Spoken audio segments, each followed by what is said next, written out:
کوئی دیکھنے والا نہیں ہے، گناہ کے مواقع موجود ہیں، ذرائع موجود ہیں، اپرچونٹیز موجود ہیں، اس موقع پر ایسی ولنریبل پوزیشن میں جب اس کے پاس سب کچھ ہے، کوئی روکنے والا نہیں، اپنے پرنسپلز اور اپنی ویلیوز کے لیے، اپنے رب کو راضی کرنے کے لیے، اللہ کی حیا کے لیے ایک بندہ اگر گناہ کو نہ کر دیتا ہے نا، یہ انسان کو اتنا سیلف کانفیڈنس دیتا ہے کہ آپ امیجن نہیں کر سکتے۔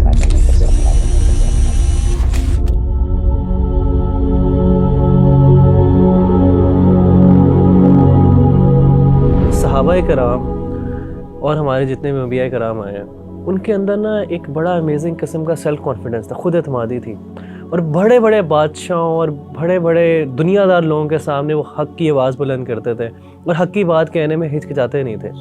لیکن ہم آج کل اپنے آپ کو دیکھیں یا یوتھ کو دیکھیں تو ان کے اندر سیلف کانفیڈنس نہیں ہے، بات کرنا بھی چاہ رہے ہیں، بات کر نہیں پا رہے، بات حق کی بھی ہے لیکن بات ہو نہیں پا رہی۔ تو مغیرہ بھائی، کیسے ایک انسان کے اندر سیلف کانفیڈنس آ جائے؟ وہ کیا سیکرٹ ہے کہ اگر وہ بندہ اس کو اپنی زندگی میں اپلائی کرے، اس کے اندر خود اعتمادی بھی آ جائے اور وہ حق کی بات بھی کر پائے؟ ربی بھائی، اللہ تعالیٰ کو نا 2 قطرے بہت پسند ہے، حدیث میں آتا ہے۔ ایک قطرہ وہ ہے جو انسان جب اللہ کی راہ میں جہاد کرے اور خون کا قطرہ اس کے جسم سے بہہ جائے، یہ اللہ کو بہت پسند ہے قطرہ۔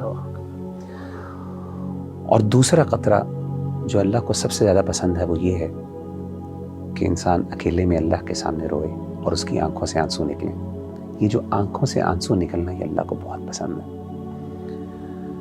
میری نظر میں سیکرٹ جو ہے نا خود اعتمادی کا، اور ایسا کانفیڈنس کہ جس میں انسان سمجھے کہ میری سامنے بادشاہ بھی کچھ نہیں ہے، انسان اپنے آپ کو اتنا بڑا سمجھے، یہ تبھی ہوتا ہے جب انسان کی خلوت پاک ہو جائے، انسان کی آئسولیشن پاک ہو، یعنی دروازے بند ہو گئے ہیں، پردے ڈل گئے ہیں، کوئی دیکھنے والا نہیں ہے، گناہ کے مواقع موجود ہیں، ذرائع موجود ہیں، اپرچونٹیز موجود ہیں گناہ کی، لیکن انسان اللہ سے حیا کھا لے، اسے اس بات کا احساس ہو کہ میرا رب مجھے دیکھ رہا ہے، اس کو اپنے آپ سے شرم آئے، اپنے آپ کو دیکھیں۔ ہر بندہ چاہتا ہے اپنے آپ کو اچھا دیکھنا، کوئی بندہ برا نہیں دیکھنا چاہتا۔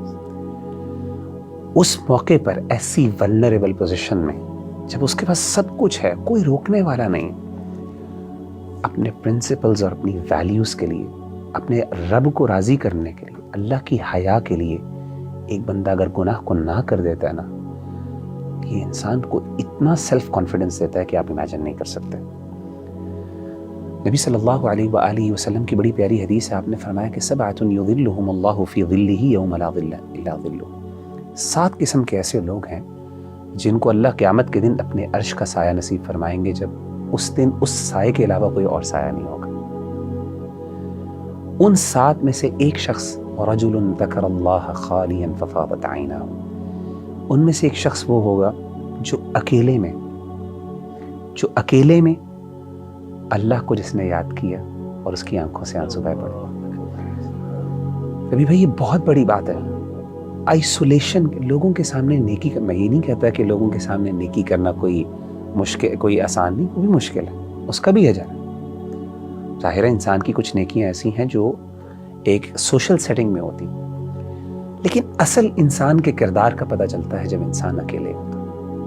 میں بتاؤں، اور میں سمجھتا ہوں کہ کسی بندے کا اصل تقویٰ اور اصل کردار تبھی جج ہو جاتا ہے جب وہ بندہ اکیلا ہوتا ہے۔ اور میں بتاؤں، انسان کی سب سے زیادہ خلوت کو دنیا میں جاننے والا کون ہوتا ہے؟ انسان کی وائف ہوتی، بیوی، اللہ کے بعد۔ اللہ کو تو پتہ ہی پتہ، دنیا کے اندر انسان کی خلوت کو سب سے زیادہ جاننے والا انسان کی بیوی ہوتی ہے۔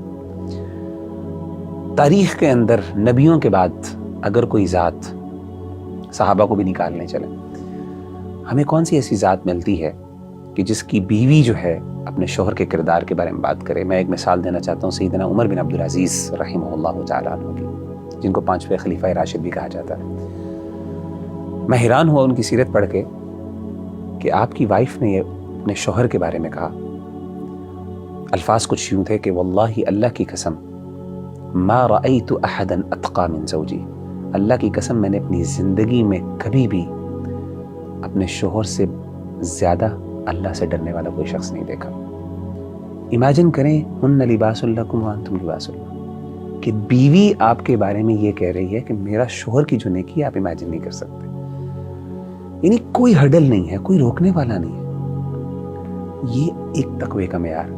انسان جب تقوی کے اس لیول پر ہوتا ہے تو اس وقت انسان کو جو اعتماد نصیب ہوتا ہے, اور اللہ کی طرف سے جو انسان کو خود اعتمادی گفٹ کی جاتی ہے, میں کہتا ہوں یہ با کردار آدمی ہوتا ہے. یہ بندہ ہوتا ہے جو بڑے بڑے بادشاہوں کے سامنے حق کے لیے ڈٹ جاتا ہے, جس کے لیے اپنا آپ, جو اپنے آپ کو نیچا کر دے, جو اپنے آپ کے خلاف ڈٹ جاتا ہے, وہ پھر دنیا کے خلاف بھی ڈٹ سکتا ہے. سب سے مشکل تو اپنی ذات کے خلاف کھڑا ہونا ہوتا ہے.